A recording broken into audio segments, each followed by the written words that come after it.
and Southern had a lot of trouble with it. The quarterback broke off a 67-yard touchdown run and a 58-yard touchdown run, and Southern really had no answer. It was 14-0, 2:40 into the game, and there's maybe a glimmer of hope early in the second half, but Troy dominated from about midway on the third quarter, as you can see by the score, and one going away. Okay, and then the other Class 2A semifinal, Towanda versus Warrior Run. You picked Warrior Run, and they won 43-20. What do you have to say about this Warrior Run team? Well, the defenders went up on the road in Towanda and really dominated for most of the better part of the first 2.5 quarters and took control of the game. And when we talked about this one last week, I said I thought that the schedule would be a big difference for the defenders, and it was. You look at the numbers, and Towanda rolled up some numbers late in the game, but Warrior Run's defense played real well. Sam Hall's healthy probably for the first time in a month, and he caught 2 touchdown passes and ran for another. And I'm sure Coach Zeckman talked a lot about Eli Butler when you guys were here, and he's really come on at the end of the season, especially running the ball. And he had another big game where he had over 140 yards and 3 touchdowns in the win. So, they're playing real well. I'm sure we'll get into their game later on, but they do have a tough task this week when they face off against Troy.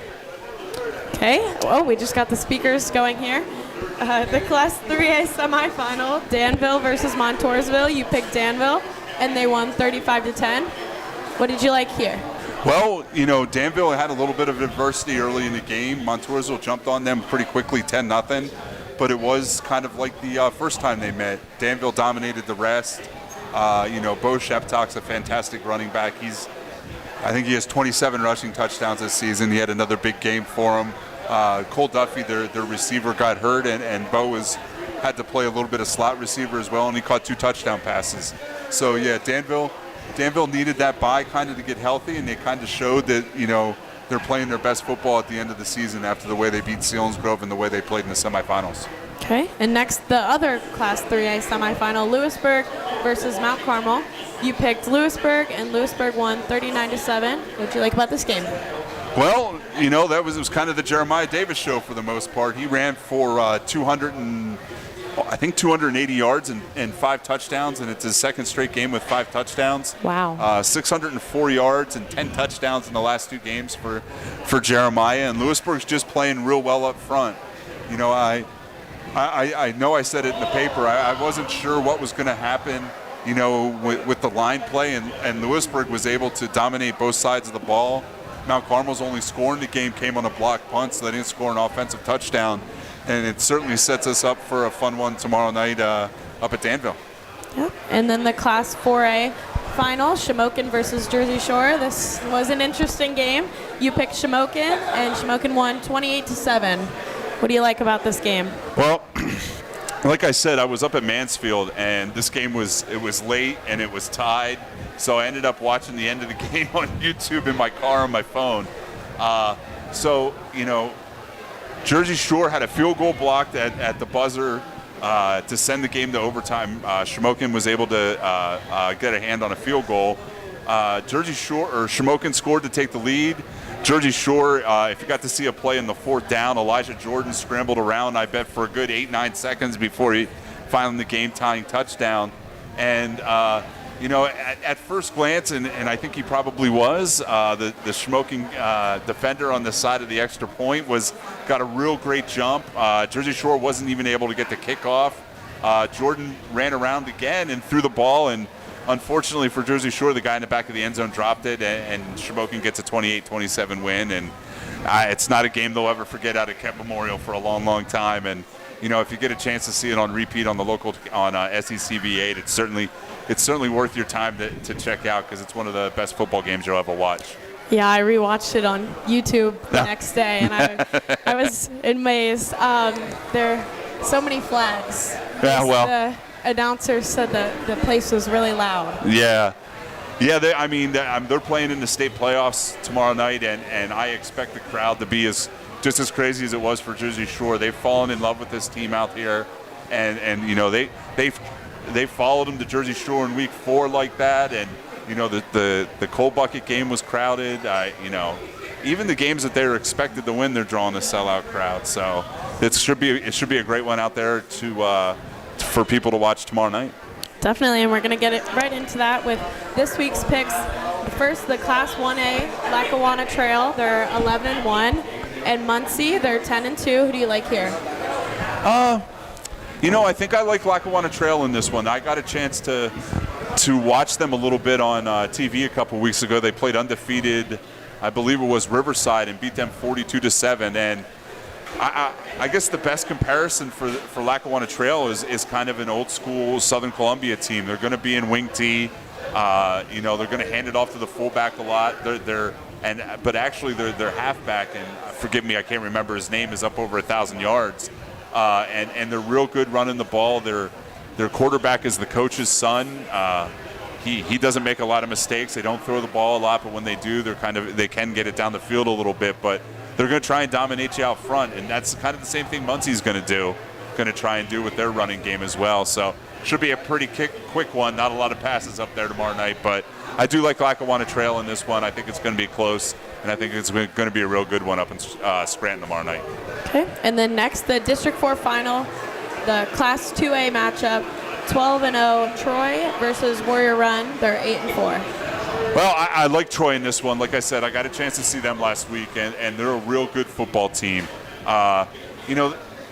Coach Roth said after the game that their plan was they didn't feel they threw the ball as well as they did last year. They could concentrate, more guys to the run defense, and it didn't help them a whole heck of a lot. And they're just, you look at their numbers, and there isn't anybody with any eye-popping numbers, but you go down through it, there's 4, 5, 6 guys with at least 300 yards rushing.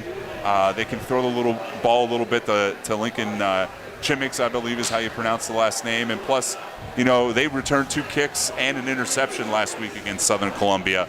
And they've returned, I think it's 7 kicks for touchdowns and another 4 or 5 of fumbles and interceptions. So, Warrior Run's going to have to stay away from turnovers.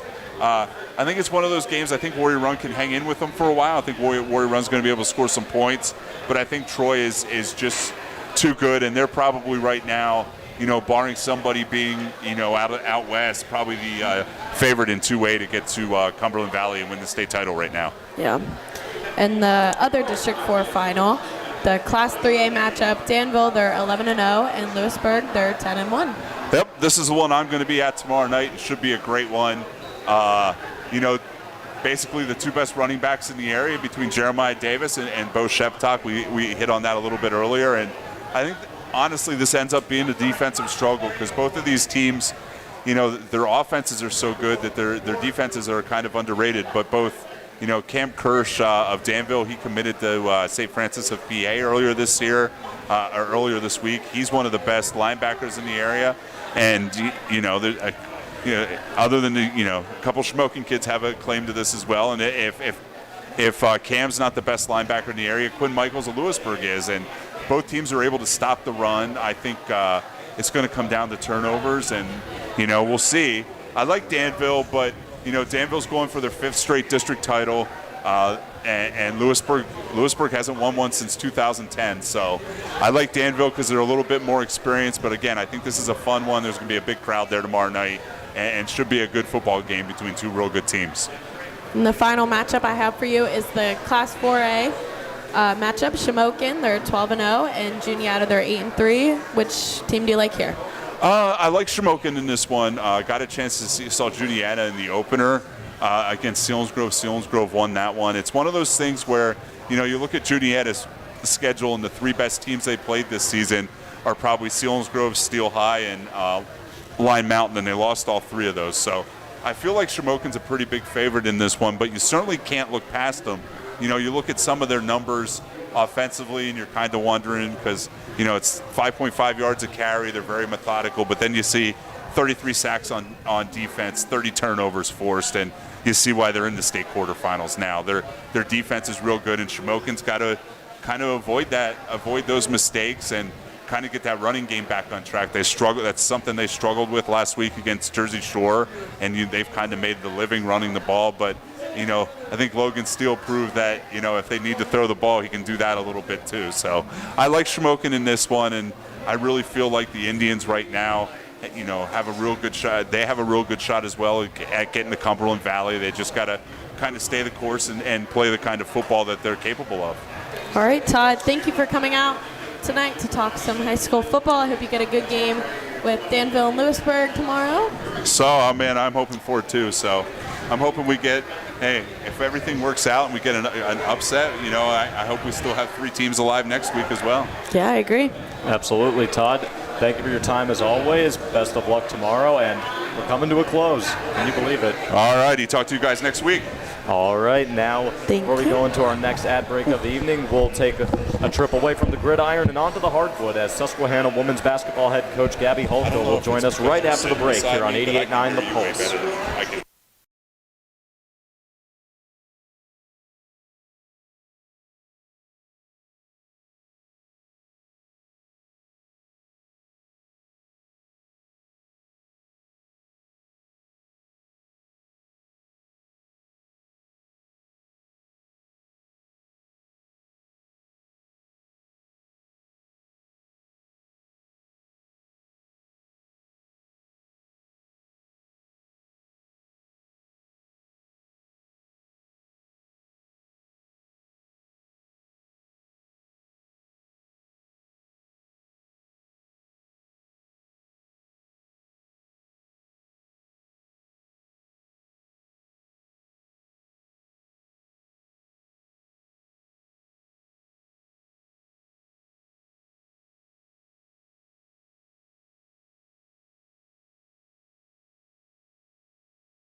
About halfway through the show, once again, I'm your host, Matt Vargo.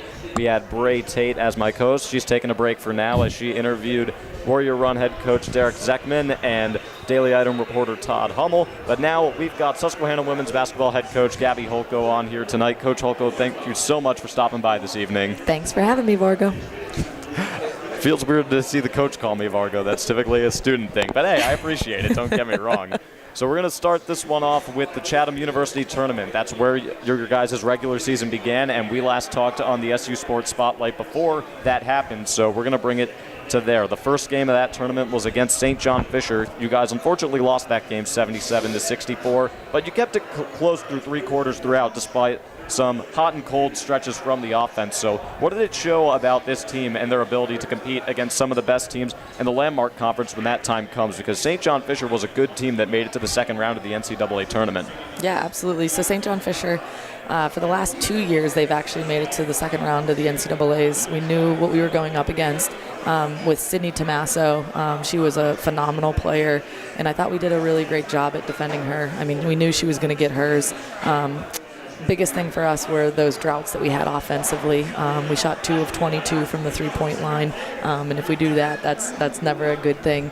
But Julia Roth was on fire that first game. She had 26 and 10 to end it. We had it within, I would say, striking distance, 4 or 5. We kept going, getting close, and then when Joel went down in that fourth quarter with 5 minutes to go, it was kind of like our heartbeat almost left us a little bit. But it showed our team that we can play through adversity, that we're able to compete with these top-tier teams, and that we are a top-tier team. And I know we talked about that on Coach's Corner, is just getting them to understand that they can win these basketball games, and now just being able to play for Joel.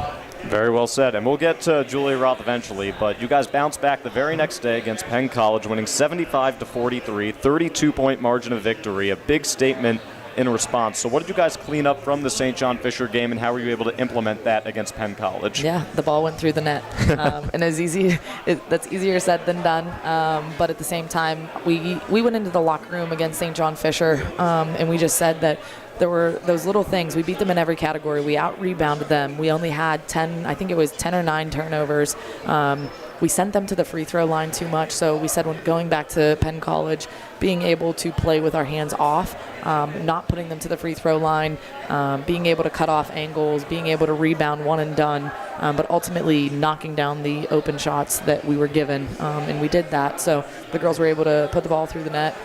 We shared the ball a lot more against St. John Fisher. I think we had 6 assists, and that's unlike us. We share the ball really well, but again, when the ball is not going through the net, the assist category kind of lacks. But our kids did a great job on the bounce back.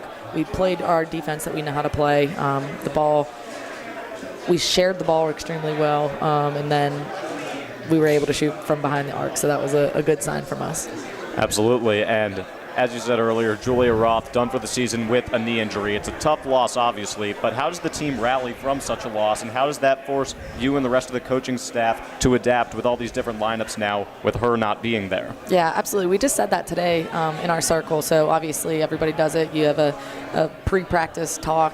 We have a little bit of things that we do that the girls do just to get loose.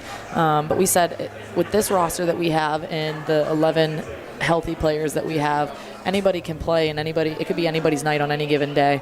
We're going to have to go matchup based. So obviously against Eastern last night, they were very guard heavy. So we went 4 guards and a big to start it out.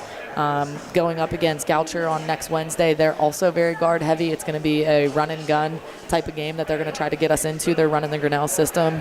They're swarming on the press, and then they're just jacking up threes.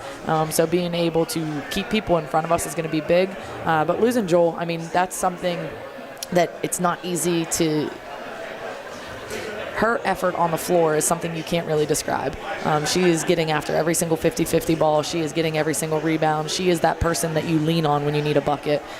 So losing her is a big loss for us, but at the same time, we told the girls we got to keep going, and as I said earlier, play for her, but ultimately we have a team of great players. So we challenged Julia Pinkert earlier this year that she needed to be a scoring point guard, and she has shown that she can do that in these first 3 games.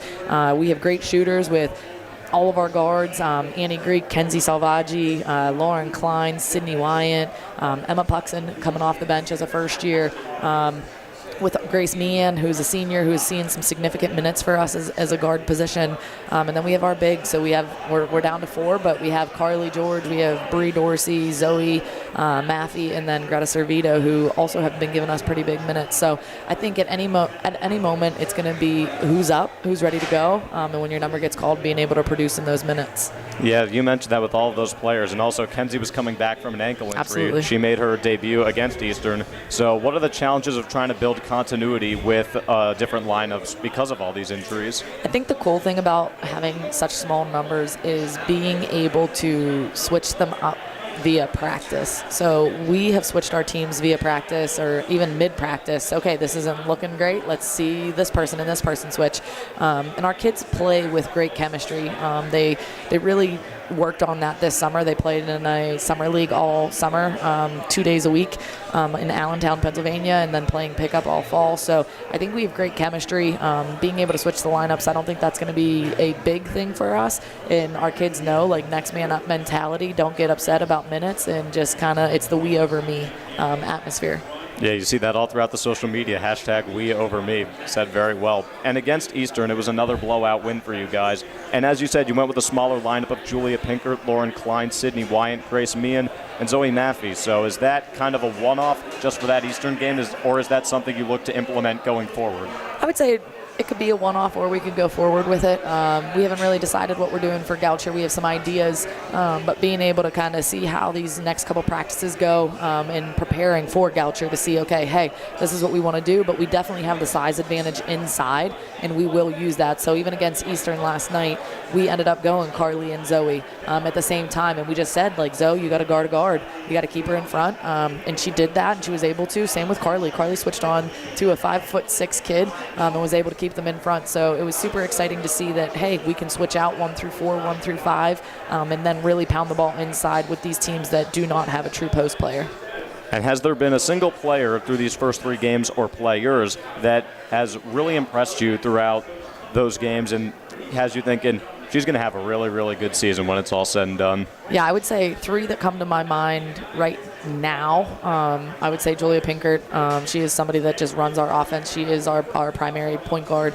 Carly George, she is somebody that we have now leaned on and said there's going to be pressure, right? But you got to accept that pressure and you got to run with it. And she showed having a double-double last night. So that was something that we said we need more out of her. That's what we need to see on a consistent basis. And then Annie Greek has had 2 really big games, one against Penn College and then one against Eastern last night, coming in, being confident, knocking down some shots, and taking care of the basketball. And then ultimately, I know I said 3, but Zoe Maffey comes to mind. That kid is a terror on the inside.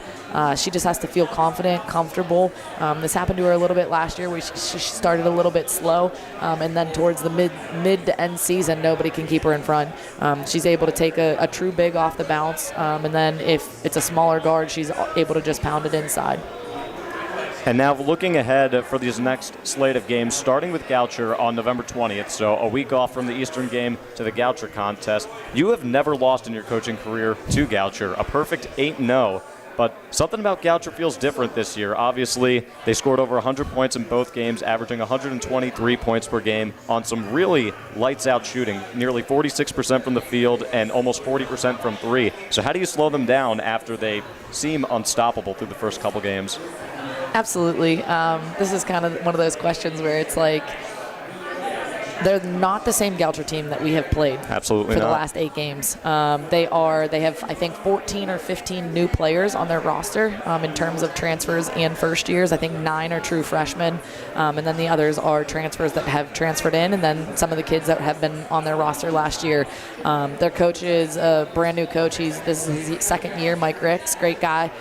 Great coach, came from one of the southern schools down, I believe, in Georgia, and did the same thing there. He runs that system where they're going to press, they're going to try to speed you up, they're going to try to get you to turn the basketball over, and then they're just busting it down the floor and they're jacking up threes. I mean, they were 17 of 40 their first game from the three-point line, and I mean, any team that can make 17 threes, that's impressive. So that's something that we got to be able to prepare for. We know that we have to contest every outside shot, and then on the offensive end, I'm going to knock on wood after I say this, but I am not terribly worked up that they're going to get us sped up. I think our players have that calmness. We are very veteran heavy. We're senior, junior heavy. Sophomores have another year under their belt. So I think being able to be calm in the chaos, and our kids have known that, and they are doing a great job at making passes on time and on target.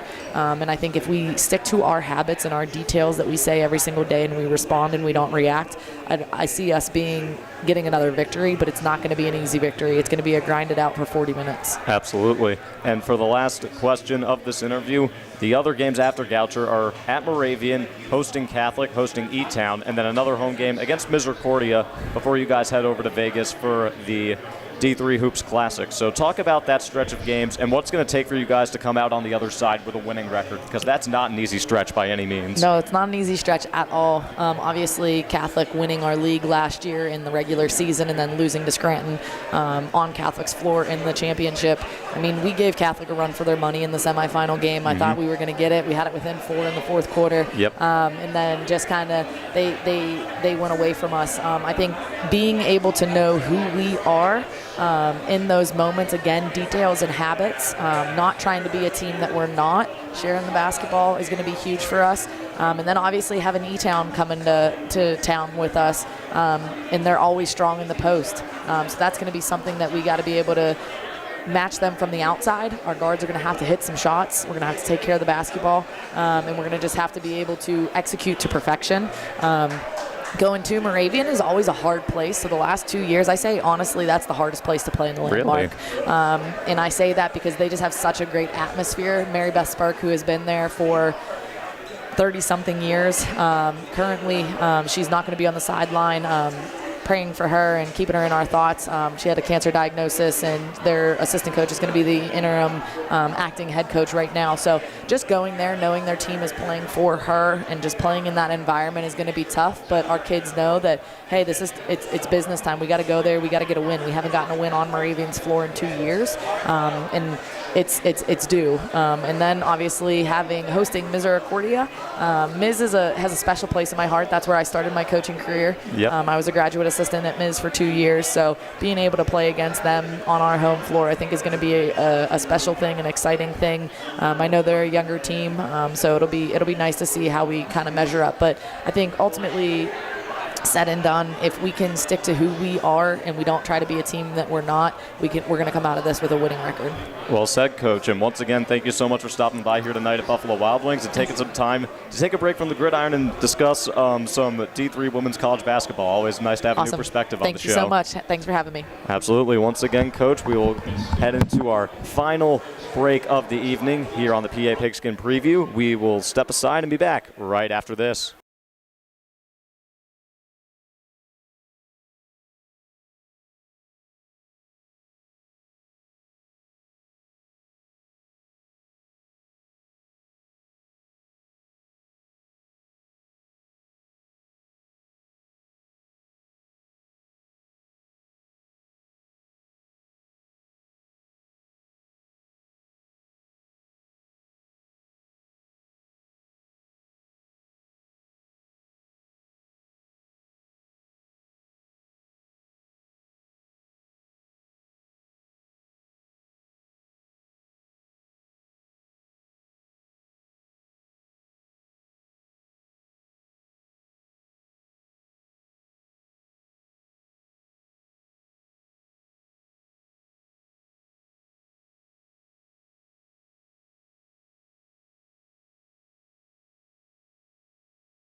Wise Markets has everything needed to entertain any appetite for tailgating.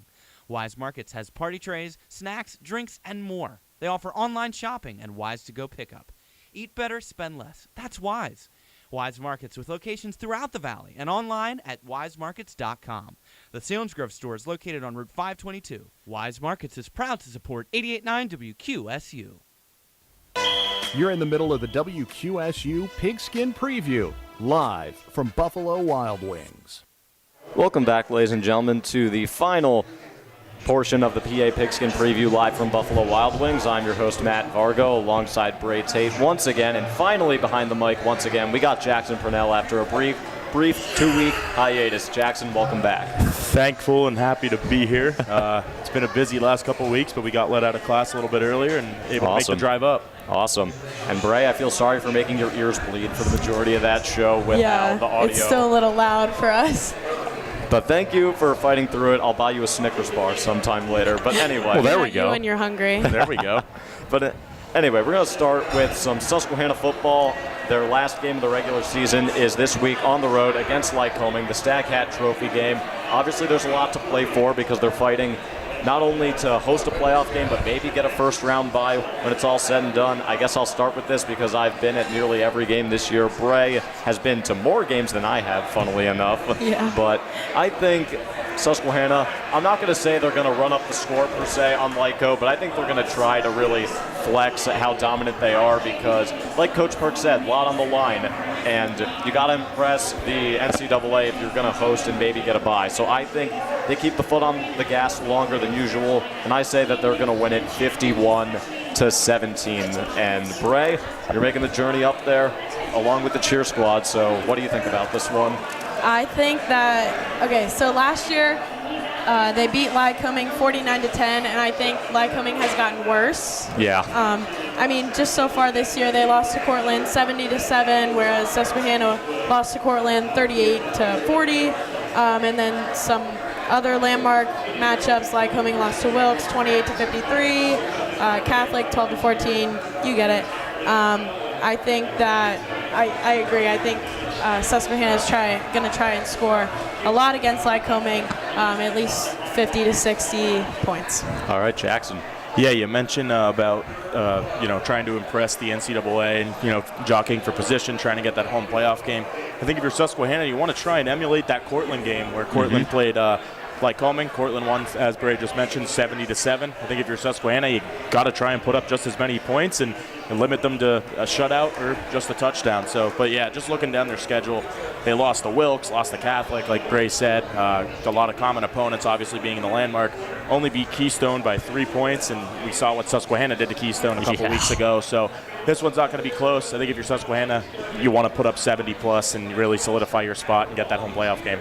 Absolutely. That would be awesome. And now looking ahead now to Penn State, we're going to go up to Division I. Jackson, we're the Nittany Lions fans at this table. Penn State, they bounced back from the Ohio State loss. It was the whiteout game against Washington, blew them out 35-6. And now they are, I believe, number 4 overall in the college football playoff rankings, which I don't know if they deserve to be that high per se, but I like it because I believe they can get a bye if they're seated that high. So they're going to take on Purdue this week, and that just feels like a formality. I think this game will not be close whatsoever. Purdue is 1-8. I feel like Penn State got some good vibes back on their side with the Washington game, and I'm going to say 55-10. That's what I think. I tend to agree with you there. Obviously, Purdue having a rough season, 1-8 now in the Big Ten. Took a loss to Notre Dame earlier, 66-7. Wow. And took a loss to Ohio State, 45-0. Had a couple of close games, played Illinois pretty close. Illinois escaped that one in overtime, 50-49. But again, just like I said with Susquehanna, if you're Penn State here, you want to emulate those other common people. Teams in the college football playoff picture, Notre Dame and Ohio State. You got to win big here. You got to continue to keep your case going to, look for a bye or get one of those top spots in the playoffs, host a home playoff game. I think Penn State wins this one comfortably as well. I'm going to go 42-14. Completely agree. And after that game, they played Minnesota and then Maryland to close out the season. And as I said, because they're number 4 overall, I think they're only behind Texas, Ohio State, and Oregon. Now, Indiana is creeping up on them. I think they're 5 or 6, and I think I don't know what to make of Indiana. Their schedule was cupcake, but they're blowing people out. So, are they for real? I don't know, but what do you think? A lot's going to be revealed this week. Indiana, Ohio State, probably the top game on the slate this week.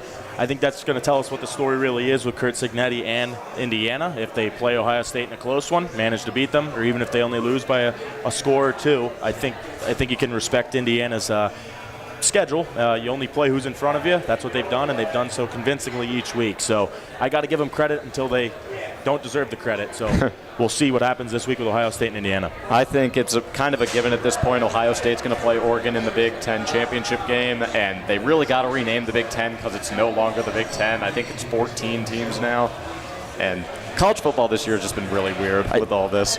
I honestly think it might be even more because it was definitely over 10 with Rutgers and Maryland. Yeah. Penn State was an addition in the 90s. Nebraska was a more recent addition. So they might be up pushing 17, 18 teams now with the addition of the 4 former Pac-12 schools. NCAA, if you're listening, get to work on it. But now we'll move on to the NFL, and we'll start with the team that's playing right now, the Philadelphia Eagles. They are playing the Washington Commanders. It's a big game for first place overall in the NFC East, and the Eagles not looking good, down 7-0.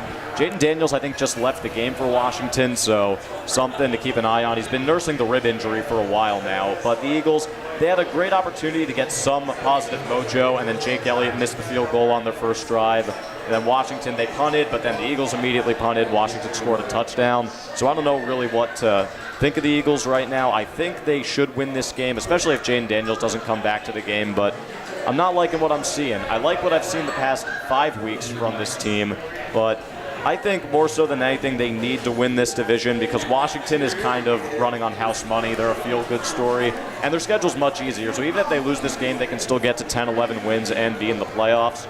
For the Eagles, I still think they'll make it, but their schedule's a little bit harder. You got the Rams, you got Washington again, and the Ravens coming up soon. Cowboys and the Giants are a done deal, but enough said on them. To say the least. Yeah, and Jackson, who do you think wins this game, the Eagles or the Commanders? So if Jaden Daniels is out, I don't think there's any excuse for the Eagles to lose this football game. the Commanders' backup being Marcus Mariota. He's a capable quarterback. Former in the Eagle, league. by the way. Former Eagle, former Titan, former pretty much everybody at this point now. But if Mariota has to, command the ship here the rest of this football game, there's no reason the Eagles shouldn't win, especially playing at home. If they don't win, again, you're going to call Nick Sirianni into question. Obviously, they've been on this win streak recently and, kind of just beating up on the teams they should in their path. I think the Eagles do make they're down 7-0, but make a comeback here. I think they pull away, and I think they win this one by 2 scores. But can't be shocked if the Eagles somehow do falter here and Nick Sirianni suffers a loss he probably shouldn't have. It's what they do. I'm used to it. Bray, you want to chime in? I am going to go Commanders. Of course. 21-17. I don't have much to back this up, but that's my take. Well, we'll see if you have anything to back this one up, as I think we have a little bit of a Tate family rivalry here with the Ravens coming to Pittsburgh to play the Steelers on Sunday. Kickoff's at 1 p.m., and this one's obviously a big division game, both teams eyeing first place. The Steelers beat Washington last week 28-27, and the Ravens came off a thriller Thursday night football game against the Bengals, 35-34. Zach Taylor, Bengals head coach, I don't think he should have went for 2, but that's my opinion. He did. And who do you think's going to win this game? Like you said, it's a little bit of a family rivalry, and I'm sure they're listening right now, and they're going to text me soon. And we like we talked about last week. I hate to say it, but I think the Ravens are going to win. I think they're a better team. Yeah, just to build off of that, I think the Ravens are a much better football team. I think they have a better offense. Lamar Jackson probably leading the MVP race right now. And you have Derrick Henry right there, who's probably right behind him in the MVP race and Offensive Player of the Year race. So I like the Ravens in this one. I wouldn't be shocked if the Steelers were a little bit exposed here. But then again, Pittsburgh's been playing well as Jalen Hurts gets sacked on the play. And got a reaction out of me, which, what the heck are we doing? But back to Steelers, Ravens. I'm actually going to go with the Steelers on this one. I think the Ravens are a better team, but if you look at Lamar's track record against the Steelers, it's not the greatest because I think he's 2-4 against them overall. I think that Baltimore has a better offense, but their defense is bad.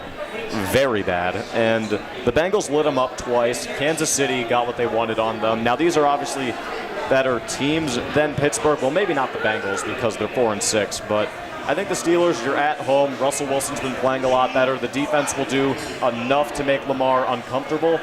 And I don't know. I just think they're going to win this game. I also think Mike Tomlin is a slightly better coach than John Harbaugh. It's not a big gap by any means, but Tomlin at home with that crowd and that defense, and Russ playing as well as he's played since Seattle. I think they're going to win it. Walk-off field goal at the buzzer. That's how I see it. I think this is a great matchup, too. You mentioned the Ravens' defense not very strong. Steelers' offense, definitely the weaker part of their team. And you have the Ravens' offense, the strength of their team, and the Steelers' defense, which is definite strength of their team. So it's a good matchup on paper. I think it should be good, but I really do like Baltimore's offense a lot. And if you're Pittsburgh, you're looking back at that score against the Cowboys, losing that one 20-17 earlier on in the season. You might be kicking yourself come later in the season, especially after seeing how this Cowboys team has turned out since then. Yeah, I think to give them a little bit of a benefit of the doubt with that one, where is other than, I guess you could say, the Cowboys, the Colts is kind of a bad loss too, especially on the road, but I think both teams are very similar in that regard. The Ravens also have some really just what-the-heck losses to the Raiders and now the Browns, most recently the Browns. So I just think it's going to be Pittsburgh. Both teams with pretty bad losses there. Should be an interesting one. Who knows if either of these teams will do anything in the playoffs with how their defenses, the flaws of their team. Ravens with their defense and Pittsburgh with the offense. As Jake Elliott misses another field goal. Vargo. I know Nick Sirianni hates the field goal, but at this point, stop trotting him out there. It's clear his confidence is shot tonight. And I don't know what's wrong with Jake Elliott. He hasn't been bad this year, but something's just been off. He's been automatic typically, and he just doesn't have it tonight. And I can't really blame Sirianni for that one. It's just the player not making a play. And Jackson, I hope you have better plans for Sunday, or I guess Monday night, because the Dallas Cowboys will not provide anything good on that Monday night. Yeah, before we wrap up here, just to add a little bit on the Cowboys, I think it's got to just be kind of a tank rest of this year.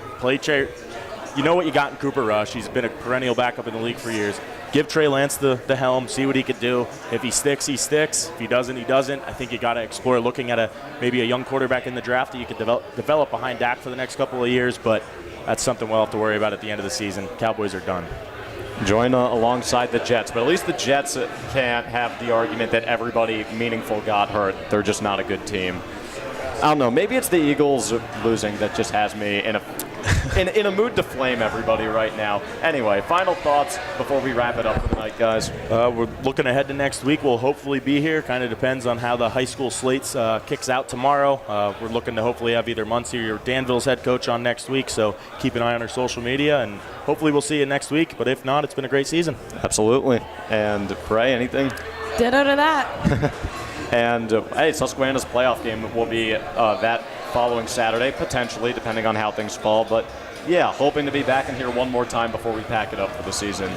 With that said, we're signing off here on 88.9 WQSU The Pulse from the PA Pigskin Preview live at Buffalo Wild Wings. I'm your host, Matt Vargo, alongside Bray Tate and now Jackson Purnell. Thank you so much to Alicia Knorr for board opping this show tonight, for Harrison Karsh for helping us get through all the technical issues, and Adam and his entourage to come support us here tonight. Thank you guys so much. We're signing off. Let's get back to the class.